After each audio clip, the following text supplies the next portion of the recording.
भगवान जगन्नाथ बीमार क्यों पड़ते हैं? दोस्तों, क्या आपने कभी सुना है कि भगवान जगन्नाथ हर साल 15 दिनों के लिए बीमार पड़ जाते हैं और फिर उन्हें दवाइयां भी दी जाती हैं, उनका पूरा ध्यान भी रखा जाता है। साथ ही इन 15 दिनों के लिए भगवान जगन्नाथ के दर्शन उनके भक्तों के लिए बंद कर दिए जाते हैं। इसके पीछे क्या कारण है, आइए जानते हैं हमारे आज के इस वीडियो में। दोस्तों, इसके पीछे एक पौराणिक कथा है जिसकी वजह से हर साल 15 दिनों के लिए भगवान जगन्नाथ को बुखार हो जाता है। यह बात करीब 250 साल पुरानी है। उड़ीसा राज्य के शहर जगन्नाथपुरी में भगवान जगन्नाथ के परम भक्त माधव दास जी वास किया करते थे। उनका संसार में प्रभु जगन्नाथ के सिवा कोई दूसरा साथी नहीं था। वो पूरा समय अकेले बैठे बैठे प्रभु का भजन किया करते थे और हर दिन श्री जगन्नाथ प्रभु के दर्शन करते थे और उन्हीं को अपना सखा मानते थे। वो प्रभु के साथ खेलते थे और उनकी प्रभु भक्ति से प्रसन्न होकर भगवान जगन्नाथ भी उनके साथ अनेक प्रकार की लीलाएं किया करते थे।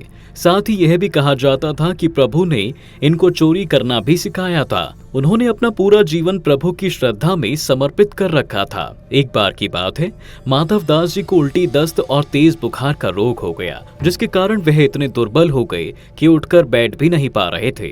लेकिन अपनी इस हालत में भी वो अपने प्रभु की सेवा करना नहीं छोड़ पाए थे और बिना किसी की मदद के वह अपने कार्य को रोज किया करते थे। उन्हें कोई कहे कि महाराज जी, हम कर देते हैं आपकी सेवा, तो वो कहा करते थे, नहीं, मेरे तो केवल एक जगन्नाथ जी ही हैं, वो ही मेरी रक्षा करेंगे, और अपनी प्रभु भक्ति में लीन हो जाते थे, जिसके कारण उनकी दशा दिन प्रतिदिन बिगड़ती जा रही थी। उनकी बिगड़ती दशा प्रभु जगन्नाथ से देखी नहीं गई और उनकी सेवा करने के लिए वे स्वयं सेवक बनकर उनके घर पहुंच गए थे और माधव दास जी को कहा कि हम आपकी सेवा कर दें महाराज। अपने बढ़ते रोग के कारण महादेव जी को यह आभास ही नहीं हुआ कि उनके सामने कौन खड़ा है। वे उस व्यक्ति को ना कहते रहे, पर उस सेवक की जिद के आगे उन्हें झुकना ही पड़ा और कहा कि ठीक है। इसके बाद भगवान उनकी सेवा करने लगे। माधव जी की तबीयत इतनी ज्यादा खराब थी कि उनके पूरे शरीर से दुर्गंध आने लगती थी। उनकी इस दशा को ठीक करने के लिए भगवान ने उनकी सेवा की और उनके वस्त्रों को भगवान श्री जगन्नाथ ने खुद अपने हाथों से साफ किया और उनके पूरे शरीर को साफ किया करते थे। इतनी सेवा तो कोई अपना भी नहीं कर सकता जितनी सेवा श्री जगन्नाथ भगवान ने अपने भक्त माधव दास जी की थी। भगवान द्वारा की गई सेवा की वजह से माधव दास जी को जब होश आया, तब उन्होंने भगवान को तत्काल पहचान लिया और उन्हें देखते ही कहा, यह तो मेरे प्रभु हैं। इसके बाद श्री माधव दास जी ने भगवान जगन्नाथ के चरणों में झुककर हाथ जोड़कर पूछा कि प्रभु, आप तो त्रिभुवन के स्वामी हो, आप मेरी सेवा क्यों कर रहे हो? आपकी इच्छा के बिना तो इस संसार में कुछ नहीं होता है। आप चाहते तो मेरा ये रोग भी दूर कर सकते थे, तो इतने आपने कष्ट क्यों उठाए भगवान? माधव जी के पूछे गए सवालों का जवाब देते हुए भगवान जगन्नाथ ने कहा, जब मेरा कोई भक्त किसी भी तरह की समस्या से घिरा हुआ हो, मुझसे देखा नहीं जाता है, मैं तुरंत ही उसकी सहायता करने के लिए पहुंच जाता हूं। मैं चाहकर भी उसकी वो परेशानी को खत्म नहीं कर सकता, क्योंकि वो तो विधि का विधान है और विधि के विधान के सामने कोई शक्ति कुछ नहीं कर सकती। उन सबको मानना ही पड़ता है। इसके साथ भगवान जगन्नाथ ने माधव जी से कहा कि तुम जो ये रोग से परेशान थे, उसके पीछे का कारण तुम्हारे बीते जन्म के कर्म फल हैं और कर्म फल की वजह से ही आपकी नियति में यह समस्या आई है।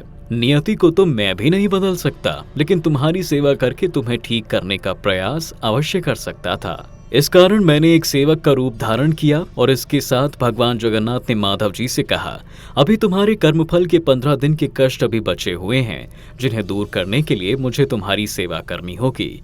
लेकिन तुम मेरी वास्तविकता जान गए हो, तो तुम्हारे इन 15 दिन के रोग को अपने ऊपर धारण करता हूँ, जिसके बाद से हर साल 15 दिन के लिए भगवान जगन्नाथ बीमार पड़ जाते हैं और उनके इस रोग को दूर करने के लिए हर साल स्नान यात्रा का महोत्सव मनाया जाता है। आपको बता दें दोस्तों कि भक्तों के अपार प्रेम और अपनेपन की वजह से आज भी वर्ष में एक बार भगवान को स्नान कराया जाता है, जिसे स्नान यात्रा भी कहते हैं।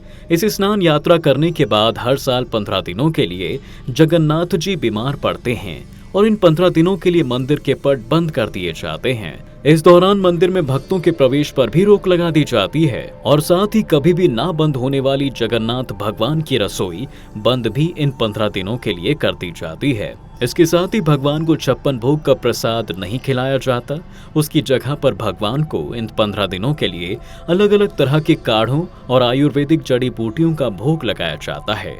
इसके साथ ही दोस्तों, जगन्नाथ धाम मंदिर में भगवान की बीमारी की जांच करने के लिए हर दिन वैद्य को बुलाया जाता है और उनको दवाइयों के अलावा फलों का रस भी दिया जाता है। वहीं उनके बुखार को कम करने के लिए रोज शीतल लेप को भी लगाया जाता है। वहीं दोस्तों, जब तक भगवान का रोग दूर नहीं हो, मंदिरों के पट को बंद ही कर दिया जाता है और उनकी सेवा की जाती है ताकि वे जल्दी ठीक हो जाएं। जिस दिन से वो पूरी तरह से ठीक होते हैं, उस दिन से जगन्नाथ यात्रा निकलती है, जिसके दर्शन प्राप्त करने के लिए लाखों भक्त जनपुरी में आते हैं और रथ यात्रा का आनंद लेते हैं।